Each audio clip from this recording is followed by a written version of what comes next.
ಪ್ರಜಾಧ್ವನಿ ಇದು ಪ್ರಜೆಗಳ ನಂಬಿಕೆಯ ಧ್ವನಿ.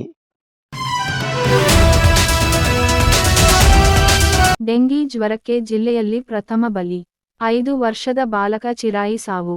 ಆರೋಗ್ಯ ಇಲಾಖೆಗೆ ಹಿಡಿಶಾಪ. ಗದಗ ಜಿಲ್ಲೆಯ ಶಿರುಂಜ ಗ್ರಾಮದ 5 ವರ್ಷದ ಮುದ್ದು ಬಾಲಕ ಚಿರಾಯಿ ಹೊಸಮನಿ ಡೆಂಗಿ ಜ್ವರಕ್ಕೆ ಮೊದಲ ಬಲಿಯಾಗಿದ್ದಾನೆ. ಜ್ವರದಿಂದ ಬಳಲುತ್ತಿದ್ದ ಬಾಲಕ ಚಿರಾಯಿ ಹೊಸಮನಿಯನ್ನು ಗದಗ ಜಿಮ್ಸ್ ಆಸ್ಪತ್ರೆಯಲ್ಲಿ ಚಿಕಿತ್ಸೆಗಾಗಿ ದಾಖಲಿಸಲಾಗಿತ್ತು. ಆದರೆ ಕಳೆದ 1 ವಾರದಿಂದ ತೀವ್ರ ಜ್ವರದಿಂದ ಬಳಲುತ್ತಿದ್ದ ಬಾಲಕನನ್ನು ಹೆಚ್ಚಿನ ಚಿಕಿತ್ಸೆಗಾಗಿ ಧಾರವಾಡ ಎಸ್ಡಿಎಂ ಆಸ್ಪತ್ರೆಗೆ ದಾಖಲು ಮಾಡಲಾಗಿತ್ತು.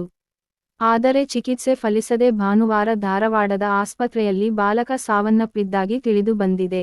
ಮೃತ ಕಂದನ ಕುಟುಂಬದ ಆಕ್ರಂದನ ಮುಗಿಲು ಮುಟ್ಟಿದ್ದರೆ ಗ್ರಾಮದಲ್ಲಿ ಡೆಂಗಿ ಜ್ವರದ ಭಯ ಆವರಿಸಿದ. ಆರೋಗ್ಯ ಇಲಾಖೆ, ಜಿಲ್ಲಾಡಳಿತ ಎಚ್ಚೆತ್ತುಕೊಂಡು ಜಿಲ್ಲೆಯಲ್ಲಿ ಡೆಂಗಿ ಜ್ವರದ ನಿಯಂತ್ರಣಕ್ಕೆ ಸೂಕ್ತ ಕ್ರಮಗಳನ್ನು ಕೈಗೊಳ್ಳಬೇಕು ಎಂದು ಸಾರ್ವಜನಿಕರು ಆಗ್ರಹಿಸಿದ್ದಾರೆ. ವರದಿ ನಾಗರಾಜ ಹಣಗಿ, ಪ್ರಜಾಧ್ವನಿ, ಲಕ್ಷ್ಮೇಶ್ವರ.